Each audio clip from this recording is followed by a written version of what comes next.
Hi everyone, this is Casual Kiwi and welcome back to episode 3 of my modded Minecraft basics sort of series that we're up and running.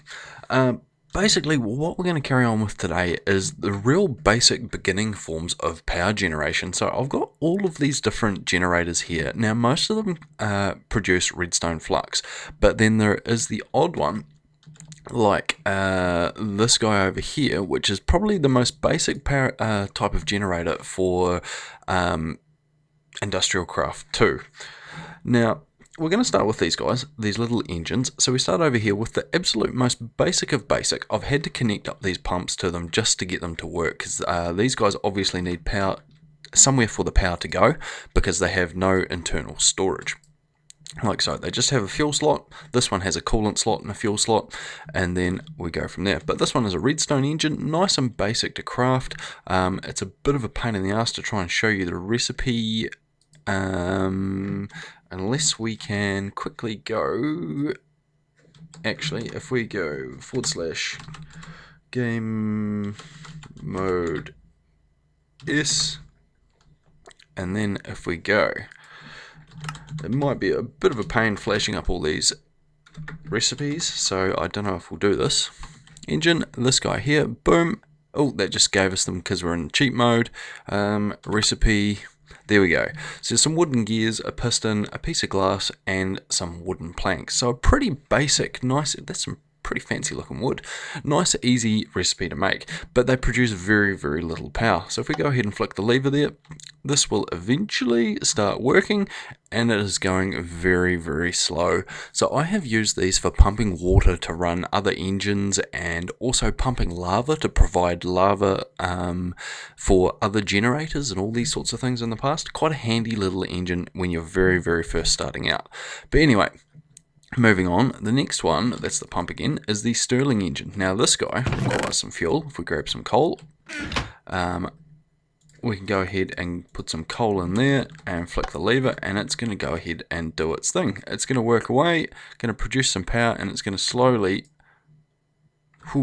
get up to... Does it require coolant? Why? I don't think that guy requires coolant. He's just warming up and doing his thing.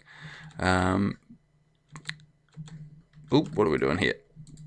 It's producing 3 RF per tick, and it is heating up to 110. It's got stored energy of 4,200. It's actually storing quite fast. I'm pretty sure once it overheats, it will shut down. Now this guy here, you have to be a little bit more careful. This guy requires coolant. So if we go ahead in here and chuck some water in that guy, it's got some water.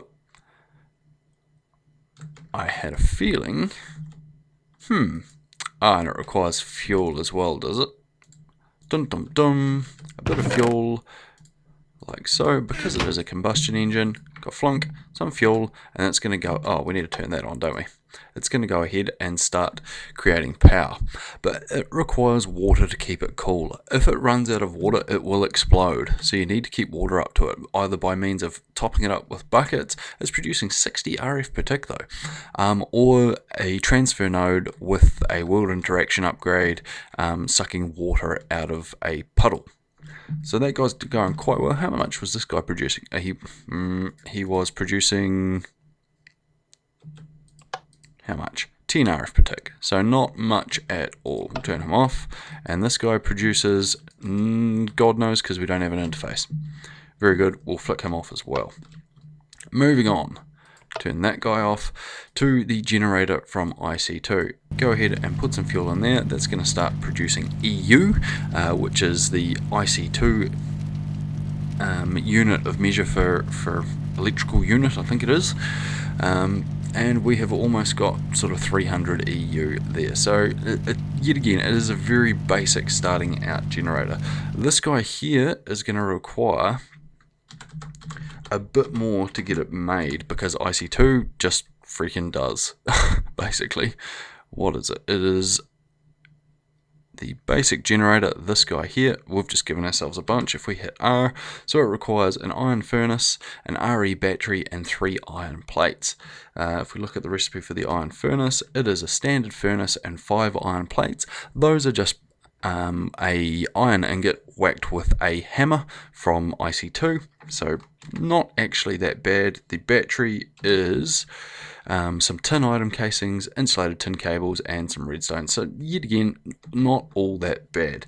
We're just going to get rid of these things here real quick because we've got a bunch of stuff. Okay, we have the Draconic Evolution generator, quite a nice little generator. It can run on all sorts of things. It can run on a piece of coal, you can put a lava bucket in this bad boy, and it produces, I think it's 60 RF per tick, but the different amounts of items burn for different times. So that's going to burn for 20,000 ticks and produce a butt ton of power, the lava bucket. Very cool.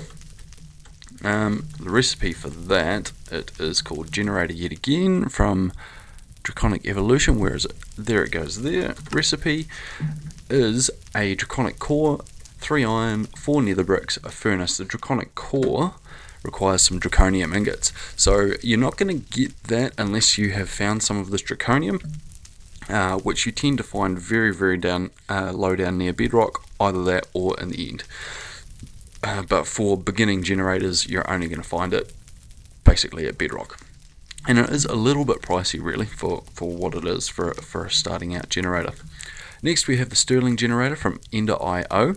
So this guy just requires coal to run. It doesn't explode or do any of those good things. This is the power buffer on the left here. You can configure it in all sorts of different ways to export, import, all those good things. Redstone. You can also add capacitors, which gives it, if we turn NEI off, it gives us 2.7 times efficiency, and an octadic capacitor gives 5.3 times efficiency. So quite a nice little bonus for adding your different capacitors there. You can run it on different fuel. You can put a tree farm connected to this guy. All those good things. Works quite well. Next we have the combustion generator. Now this guy requires coolant as requires coolant as well as fuel. So if we grab a bucket of water and a bucket of fuel, we put the fuel in, we put the water in, and boom, it is making power. So it's creating 60 RF per tick, and I don't know how long it's going to last for, but we have got a little bit of stuff in there. So very cool. Recipe for that guy, what is his name? Combustion generator, we'll look him up. Combustion, this guy here. Oh, that didn't work. We'll click out of that. So it is some basic gears from Ender.io, a piston, a couple of fluid tanks, a machine chassis, and some electrical steel. So it is a little bit pricey. Electrical steel is not that simple to make. You're going to need an alloy smelter to make it. Electrical steel, if we look through here, requires the alloy smelter, requires some silicon, some coal dust, and some iron ingots. So before you make the combustion generator, you're going to need the Sterling generator. I forgot to show you the recipe for that one, so we'll quickly look that up. Sterling, this guy here, click out of there, recipe. Oh, what happened there? I obviously hit E instead of R. That guy, recipe. That is much cheaper. So a couple of basic gears, piston, some stone bricks, as well as a furnace, and that gives you the Sterling generator. So not too shabby at all. Burns solid fuel to generate power, can be upgraded, blah blah blah. Awesome.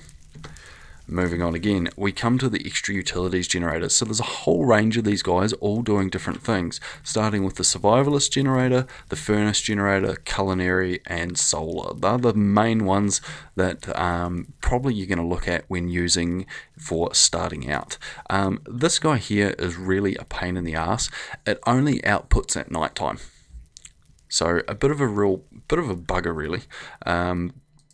So yeah, it will not charge and output at the same time. So really kind of tricky. You've got to put like a daylight sensor and switch things so that it outputs power when you need it and all these sorts of things. Real pain. But anyway, the survivalist generator, you can basically burn anything you can burn in a furnace in this guy. Very efficient. So it's going to output 5 RF per tick for 13 minutes off one piece of coal. So it doesn't produce a lot of power, but it does last a long time. So quite a cool little generator. If we go, I think the best way is generator, like so, and it's taking for freaking ever, like that. And then if where are you hiding? culinary survivalist recipe like so. So furnace, a piston, 3 bits of cobblestone, 2 bits of iron and some redstone, so very very cheap to make. So you can make a bunch of those, get up 20-30 RF per tick, and it's going to do its thing. We'll quickly make it daytime again. Next one is the furnace generator. So yet again, it can burn anything that a furnace can, but this is only going to last 24 seconds and it's going to create 40 RF per tick. So it's producing a lot more power, but it's lasting a lot shorter time. So you've got a bit of a toss up there to make. Whether or not you want to go with the survivalist generator or whether you want to go with the furnace generator, it's a choice. If you've got a tree farm that's producing an absolute butt ton of wood, then the furnace generator is going to be great. Maybe you could smelt it first into charcoal and then burn it in the sky, because wood is going to burn a lot faster than coal or charcoal. So if we go, not WW, wood, we grab some planks, and if we chuck a plank in there, 4 seconds. It is not going to last long at all. So yeah, you're probably going to want to turn stuff into charcoal. He is just as cheap. If we go back to this guy, recipe, click out of there, recipe. So a bit more expensive. So it's a block of iron, a furnace, and a bit more iron and some redstone. So yeah, the priciness is getting up there when you move into these guys. Next we have the culinary generator. Now I forgot to grab any food, so we'll quickly show you the recipe for this guy if I can find him. Culinary generator there. So that is a survivalist. That's a different recipe. I didn't think it was quite like that. A survivalist generator surrounded by iron with a furnace and some redstone gives you the culinary generator. Okay, so with that guy, we're going to need, say, some. What do you have? You might have some bread as a basic starting out thing, or you might maybe even get to the point where you've got some baked potatoes, or even some steak. You're probably not going to be wanting to waste a bunch of steak. Probably bread is going to be the most likely thing you would use. Now that's going to give you 20 RF per tick for just under a minute, which, to be fair, is probably not too bad. So nice little starting generator there, and it's actually pretty cheap to make. That is probably one of the better generators. I think they've changed the recipe on that since the last time I played with it. Next, we're not in creative anymore. We're looking at, this is a new mod called immersive engineering. So this is a basic windmill. Now this steel scaffolding you don't need. You can put it on a pile of wood, a pile of cobblestone, whatever you need. I just did this for the sake of using it. And up there, if we what can we use? We've got some blocks. We'll climb up. We'll nerd pole like so, up to this guy, and we have ourselves a windmill, which is freaking fantastic. Now the separate blade, we can't get around. I'm going to pop that guy off. Boom. It's not going to break. Come on. Boom. We have ourselves a kinetic dynamo. Did we get that back? We didn't. Did it fall? Apparently not. But anyway, a kinetic dynamo with a windmill blade. We're going to drop down there, probably die. Lovely. Now, I'm not sure how many RF per tick that produces, but it is free power for nothing. And if we click on immersive, and then we go for this guy here, the kinetic dynamo, click out, and the recipe on that guy was some iron ingots, some redstones, and a copper wire coil. The R on him is a bunch of copper wire coils around an iron ingot, and on there is more copper, so it is a butt ton of copper around a stick. So you do get 4 for each one of these you make, so it's not too bad. But the thing is, you are going to require iron for this, so you don't actually require steel for that. You are going to need to go ahead and make the, which one is it? It's either to get treated wood planks you need creosote oil, and to get creosote oil you need the coke oven. So you're going to need to either make the railcraft or the immersive engineering coke oven to get creosote oil, because you need to make the creosote oil to make the windmill blades, and that is how you then get that. Windmill blades are treated wood planks and treated sticks, and then you can make the windmill. So overall, that gives you a pretty good option of generators. I'm sure there's plenty more out there that I haven't gone over, but these are the most basic ones that I generally start out with. I'm pretty big fan of these guys from Extra Utilities, as well as the End.io ones if they're around, and I always tend to start with this generator from IC2 if I'm playing with IC2, and these guys are quite handy for setting up pumps and things all over the place, especially these Redstone guys.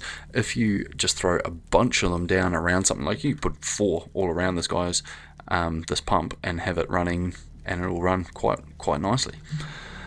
Okay guys, thanks very much for watching. I know I've probably forgotten something, so I'm sure you'll let me know, just like I completely forgot the Tinker's Smeltery in the last video, so don't forget that for your basic ore processing. The Tinker's Smeltery is always a good option.